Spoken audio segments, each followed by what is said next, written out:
सिर्फ TNN TV पर। Hello viewers, welcome to TNN News. This is Zara Siddiqui. Let's have a look at the headlines.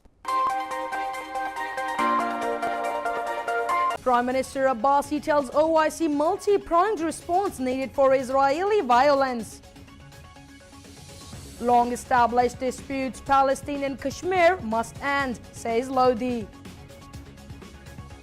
Rawanwar appears before ATC in the Bulliten counter case. Don't be afraid if your hands are clean, NAB Chief. Santa Fe High School shooting. Pakistani exchange student Sabika Sheikh among the 10 victims. 8 dead, dozens wounded in a blast at Afghanistan's cricket stadium. Decisions to boycott exams postponed, Quetta Gazette. Prime Minister Modi kickstarts work for a strategic Zojila tunnel in Leh. Muslim leaders gathered in Istanbul at OIC summit for Palestine. Saudi Arabia arrests activists accused of subversive behavior. EU to stand firm against US sanctions on trade with Iran. Australia defends voting against unbalanced United Nations investigation into Gaza killings. Now the news in details. Prime Minister Shahid Khaqan Abbasi said Pakistan condemns the Israeli forces' brutality towards the Palestinian people and that an independent and transparent investigation was required to probe the crimes carried out against Palestinians. In his statement at the 7th Extraordinary Summit of the Organization of Islamic Cooperation pertaining to the violence against Palestinians at the hands of Israeli troops, Abbasi vowed that Islamabad stands fast in its support for an independent Palestinian state. The Pakistani premier also condemned the United States' move to shift its embassy in Israel from Tel Aviv to Jerusalem. The United Nations Security Council needs to work to have its strategic resolutions implemented in the Palestine-Israel dispute and put an end to the horrific abuse of human rights, he said. The extraordinary meeting was called by Turkish President Recep Tayyip Erdogan in his capacity as the chair of the OIC summit. Pakistan's permanent representative to the United Nations, Maliha Lodi, said Palestinian and Kashmir disputes need to be resolved in accordance with the UN Security Council resolutions. Addressing a debate at the UN, Lodi said selectivity in the implementation of its resolutions and decisions, especially on long-standing disputes, notably Palestine and Kashmir, must end. She also emphasized that the UNSC should be more consistent and unbiased in its actions, adding that there can be no peace without justice. Lodi also remarked that the world today is hardly at peace as long-standing disputes fester and people are denied their rights. She also added, every time the Council fails to address these omissions and breaches, it compromises the moral authority of its decisions that are otherwise legally binding. The ambassador further said that the UN should reflect an organization that is democratic, representative, accountable, transparent, and efficient. Former SSP Mali Rawanwar appeared before the anti-terrorism court in Karachi, along with other suspects in the Bulliten counter case. At least 11 suspects, including DSP Qamar Ahmed Sheikh, Alayar, Iqbal, and Arshad, were produced before the court. However, Rawanwar again appeared without any handcuffs. During the proceedings, DSP Qamar submitted his bail plea in the court. In the last hearing, a witness in the case retracted from his statement against the former SSP in his affidavit submitted in ATC. Shahzada Jahangir maintained that he has no connection with the encounter, while the police recorded his statement after torture. Naqibullah's lawyer Salahuddin opposed the move to declare Malir Khan's Barak as sub-jail for Anwar. He adopted a stance that the action seems to be fraud as the order was given on telephone. A challan of fake encounter against the former SSP was also presented before the court, which showed Anwar and DSP Qamar Sheikh in custody. The challan went on to say that fake encounter has been proved during interrogation from the suspects. The names of 28 witnesses have been listed in the challan, including the case's plaintiff and SSP Central Dr. Rizwan. National Accountability Bureau Chairman Justice retired Javeed Iqbal said that there was nothing to be afraid of if the hands are clean. The watchdog does not have a biased or discriminatory policy, the NAV chairman said, and added our sole aim is to serve the public. Justice retired Javed Iqbal said the country's people have become sensible now, adding that the anti-graft agency will not let corruption flourish in the country. Our every step would be in accordance with the decisions of Supreme Court and High Courts, he said, adding that there was nothing to be afraid if your hands are clean. Earlier, the NAB had ordered an inquiry against former Premier Nawaz Sharif for alleged laundering of $4.9 billion to India. The Bureau's chairman had ordered the investigation against Sharif and other officials while taking notice of media reports. The statement of the NAB claims that the amount was laundered to the Indian Finance Ministry, after which Indian foreign exchange reserves witnessed an increase and Pakistan suffered as a result. 10 people, mostly students, were killed when a teenage classmate armed with a shotgun and a revolver opened fire in a Texas high school. Among those killed was Sabika Sheikh, a Pakistani exchange student studying in the US. The gunman, arrested on murder charges, was identified as Dimitrios Pagatris, a 17-year-old junior at Santa Fe High School. He was being held on capital murder charges, meaning that he could face the death penalty. The students informed authorities that a gunman opened fire in a classroom at Santa Fe High School shortly before 8 a.m. on Friday, and that they fled in panic after seeing classmates wounded, and a fire alarm triggered a full evacuation. Texas Governor Greg Abbott said 10 people died and another 10 were wounded in one of the most heinous attacks that we've ever seen in the history of Texas schools. In a letter sent to the other YES program students, the program manager Megan Lysart at American Councils for International Education confirmed Sabika Sheikh's death.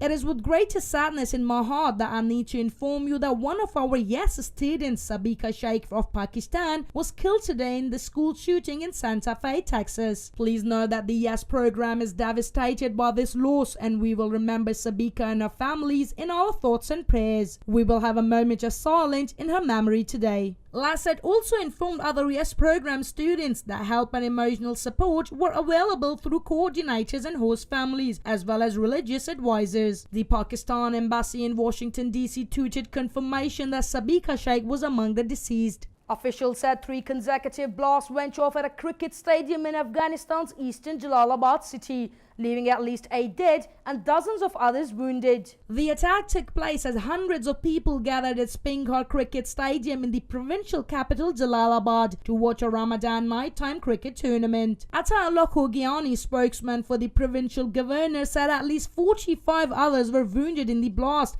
adding that the organization of the cricket match, Hayadatullah Zahir, was also among the dead. Afghan President Ashraf Ghani strongly condemned the attack. The terrorists did not stop killing our people even during the holy month of Ramadan. By carrying out a terrorist attack in a populated sports stadium, once again they have proved that they are not bound to any creed or religion, and they are the enemy of humanity. No one immediately claimed responsibility for the attack. The Taliban sent out a statement to the media saying they were not involved in the attack. The quota reformists postponed their decision of boycotting examinations at all universities and colleges across the country, considering Ramadan and session jam following the strike.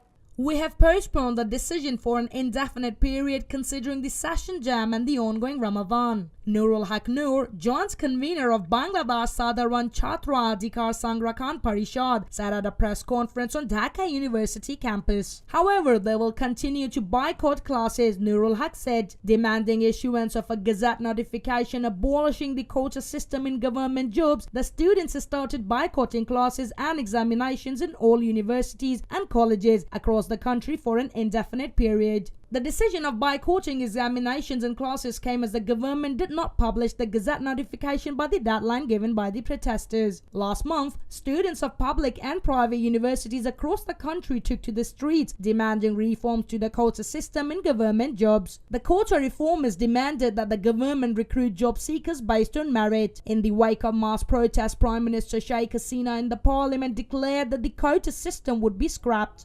Prime Minister Narendra Modi kick-started work for Zojila Tunnel, Asia's longest and strategic bi-directional tunnel to provide all-weather connectivity between Srinagar, Kargil and Leh. The Prime Minister, on a day's visit to all the 3 regions, Leh, Kashmir and Jammu, of Jammu and Kashmir, also attended the closing ceremony of the 100th birthday anniversary celebrations of the 19th Kushok Bakula Rinpoche, Buddhist spiritual guru. Zojila Pass is situated at an altitude of 11,578 feet of Srinagar-Kargil National Highway and remains closed during winters due to heavy snowfall cutting off Ladakh region from Kashmir through roads. The project aims at construction of 14.15 km long 2-lane bi-directional single-tube tunnel. At the ceremony, Modi said projects worth 25,000 crore rupees would either be initiated or inaugurated in all three regions, and it showed the commitment of the central and the state governments towards the speedy development of the state. On developmental work carried in the country after forming his government, he said 18,000 villages which did not receive power since independence have been given electrical connectivity within 1,000 days. There are 4 crore households in the country which do not have electricity even after 70 years of independence,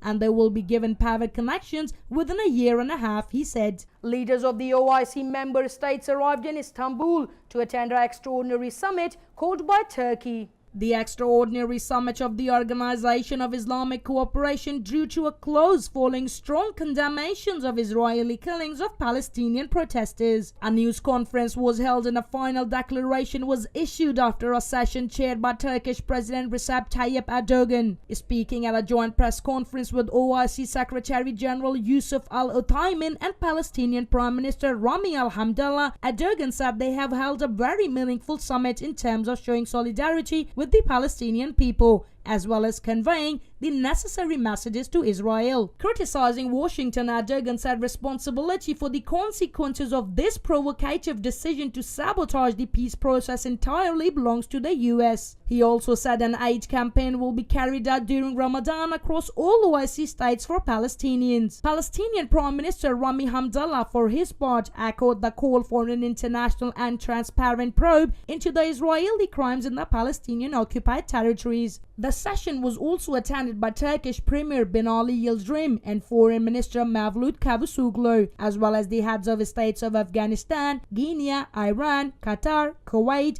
Mauritania, Sudan, Jordan, and the Turkish Republic of Northern Cyprus. The Prime Ministers of Palestine, Kyrgyzstan, and Pakistan took their place at the meeting, while Uzbekistan, Algeria, and Sudan were represented at the parliamentary and Senate level. In addition, Saudi Arabia, Egypt, Azerbaijan, Bahrain, Lebanon, Iraq, Tunisia, Oman, Libya, Bangladesh, Burkina Faso, Chad, Kazakhstan, Comoros, Maldives, and Tajikistan were represented at the foreign ministerial level. Over 340 national and international accredited press members covered the meeting. Saudi authorities have arrested 7 women's rights activists before the kingdom implements its driving ban lift for women next month. A security source at the Saudi State Security Presidency announced that the authorities had monitored and orchestrated activity of a group of persons who dared to violate the country's religious and national pillars through making suspected contacts in support of the activities of foreign circles, according to the official Saudi news agency. The charges include recruiting some persons in charge of sensitive government positions, providing the foreign circles with money with the aim to destabilize the kingdom and breach its social structure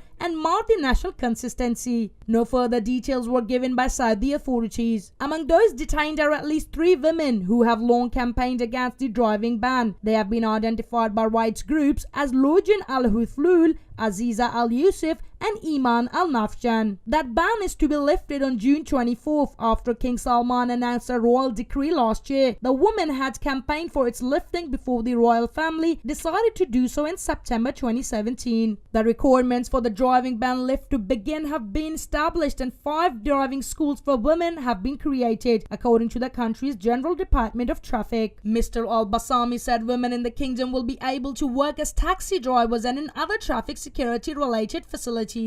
Energy Commissioner Miguel Arias-Canet said the European Union will stand firm against Washington's pressures on the bloc to prevent Europe from doing business with Iran. We still wish to continue our economic cooperation with Iran and in the implementation of the JCPOA, he said. We believe that the JCPOA economic benefits will serve both EU's and Iran's interests, and that is why the EU's Energy Commission has planned certain mechanisms to facilitate the realization of these goals. He also noted that the EU has decided to reactivate the blocking statute, a 1996 law that would allow the bloc to protect European companies that may be sanctioned by US US for doing business with Iran. We as the European Union will try to neutralize the effects of sanctions or pressures imposed by Washington against European companies, he said. Our goal is to follow up and regulate the economic cooperation with Iran through legal channels. According to him, the EU will continue its nuclear energy cooperation with Iran, particularly with regards to Iran's nuclear safety center. He further added that Iran and EU could hold joint seminars on nuclear energy cooperation, stressing that the bloc would make every effort to live up to its commitments regarding Iran. Australia has defended its role as one of only 2 countries, along with the United States, to reject a UN Human Rights Council resolution to investigate the killings of dozens of Palestinians in Gaza on the grounds it prejudged Israel. Australia and US were the only countries to vote against the resolution to send a commission of investigators, but it passed with the backing of 29 members of the 47-nation UN human rights body. Another 14 countries, including Britain, Germany and Japan, abstained. Foreign Minister Julie Bishop told Fairfax Media the resolution prejudged the outcome and failed to acknowledge the role of the Palestinian group Hamas in inciting the protests in Gaza. Some 62 people were killed by Israel military's response. Australia voted against the Human Rights Council resolution because of our principles opposition to resolutions that fail the test of balance and impartiality, Ms. Bishop said. The UNHRC resolution prejudged the outcome of an inquiry into violations of international law in the context of large-scale civilian protests in the Palestinian territories, including East Jerusalem. Nor did it refer to the role of Hamas in inciting violent protests. Thank you for watching TNN News. Stay tuned in for more updates. Goodbye. और अब TNN news service HD में देखते रहिए TNN TV की नशरियात HD में।